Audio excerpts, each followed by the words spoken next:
እጅግ በጣም አስደንጋጭ ሰበር መረጃ ነው። አርቲስት ነጻነት ወርቅነህ ከዚህ ዓለም በሞት መለየቱ እየተሰማ ይገኛል። በጣም ያሳዝን ነገር ነው እየተሰማ ያለው። ተወዳጁ አርቲስት እና ፕሮግራም አዘጋጅ ነጻነት ወርቅነህ ከዚህ ዓለም ሰበር ዜና መጥቷል። ደስታውን አጣጥሞ ሳይጨርስ አርቲስት ነጻነት ወርቅነህ በድንገት ህይወቱ አልፏል። የሳቁ ንጉስ ስንብት የከያኒ ነጻነት ወርቅነህ እረፍት ተሰምቷል። ጤና ይስጥልኝ እንደምን አላችሁ? ዛሬ የምንሰማው ዜና ልብን ይሰብራል። የጥበብ አምድ ያናወጠው ኢትዮጵያ አንዱን ታላቅ የጥበብ ልጇን፣ ቤታችን ደግሞ አንዱን የሳቅ ምንጭ አጣለች። በመላ ሀገሪቱና በመላው ዓለም ዙሪያ የምትገኙ ኢትዮጵያውያን ዛሬ የጥበብ ሰው ነጻነት ወርቅነህ ከዚህ ዓለም በሞት መለየቱን የሚገልጽ መርዶ ከባድ ሐዘን ሆኖ ለዓለም ተበስሯል። ነጻነት ወርቅነህ ዝም ብሎ አቅራቢ አልነበረም። እርሱ በእያንዳንዱ ቅዳሜና እሁድ የቤታችን እንግዳ፣ የልጆቻችን ወንድም፣ የወላጆቻችን ልጅ ነበረ። ባደረበት ድንገተኛ ሕመም በዛሬው ዕለት ከዚህ ዓለም በሞት ተለይቷል። ሞት በድንገት መጥቶ የሳቅ መጋረጃን ሲጋርደው ብዙዎቻችን አይሆንም ብለናል። ነገር ግን እውነታው ከባድ ነው። ነጻነት ዛሬ በአካል የለም። ዛሬ የምናወራው ስለ አንድ አቅራቢ ብቻ አይደለም። ስለ አንድ ትውልድ ስላሳቀ፣ ቤተሰብን ስላቀራረበ፣ ጥበብና በትህትና ስላገለገለ ታላቅ ሰው ነው። የጥበብ ጅማሮና የቲያትር አሻራው ነጻነት ከምን ነበር? ነጻነት ወርቅነህ ወደ ጥበብ ዓለም ሲመጣ በባዶ እጁ አልነበረም። በቲያትር ጥበብ የተገነባ በመድረክ ላይ የጸና ትልቅ ተሰጥኦ የነበረው ባለሙያ ነበረ። ብዙዎቻችሁ በቴሌቪዥን መስኮት ብናውቀውም ነጻነት ግን በቲያትር ቤቶች መድረክ ላይ ላቡን ያፈሰሰ ገጸ ባህሪያት ያለው ህያው ብርቱ ባለሙያ ነበረ። ገና በለጋነቱ በፊልምና በቲያትር ስራዎች ላይ ሲሳተፍ የነበረ ያፈገግታውና በራስ መተማመን ብቃቱ የብዙዎችን ቀልብ የሳበ አርቲስታችን ነጻነት ወርቅነህን አተናል።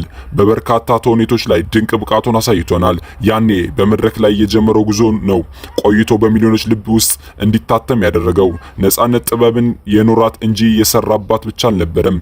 የስሜቱን የህይወቱንና የጉልበቱን ለጥበብ የገበረ ድንቅ ከያኒ ነበረ። ነገር ግን ነጻነት ወርቅነህ ስሙ ገኖ የወጣው በሚሊዮኖች ልብ ውስጥ የታተመው ቤተሰብ ጨዋታ በተሰኘው የኢቢኤስ ቴሌቪዥን በሚተላለፍ ፕሮግራም ላይ ነበረ። ይህ ፕሮግራም ለነጻነት ስራው ብቻ አልነበረም፣ ቤተሰቡም ነበር። ያ የቤተሰብ ጨዋታ መድረክ ነጻነትና የኢትዮጵያውያን ቤተሰቦችን ያስተሳሰረ ድልድይ ነበር። እስቲ እንጫወት እያለ ቤተሰብን በሳቅ ሲያፍታታ፣ በደስታ ሲያዋድና ኢትዮጵያዊ ጨዋነትን በስክሪን ሲያሳይ ለዓመታት ዘልቋል። ድሃ፣ ሀብታም፣ ወጣት፣ አዛውንት ሳይል ሁሉም በእኩልነት የሚያሳትፍበት ያ መድረክ ዛሬ ባዶነቱን ያሳያል። ነጻነት በዚያ መድረክ ላይ የሚያሳየው ቅልጥፍናና ተጫዋችነትና ሰውን የማክበር ባህሪው ለብዙ አቅራቢዎች እንደ ትምህርት ቤት የሚታይ ነበረ። ዛሬ ያ መድረክ ዝም ብሏል። ነገር ግን በሺዎች የሚቆጠሩ ትዝታዎችን ጥሎ አልፏል። ነጻነት ከመድረክ በስተጀርባ ማን ነበረ? በሚሊዮኖች የሚወደደው ይህ ባለሙያ በትዳር ሕይወቱ የሶስት ልጆች አባትና ታማኝ ባል ነበረ። ለሙያው ያለው ክብር ያህል ለቤተሰቡ የነበረው ፍቅር የሚደነቅ እንደነበር የቅርብ ወዳጆቹ ይመሰክራሉ።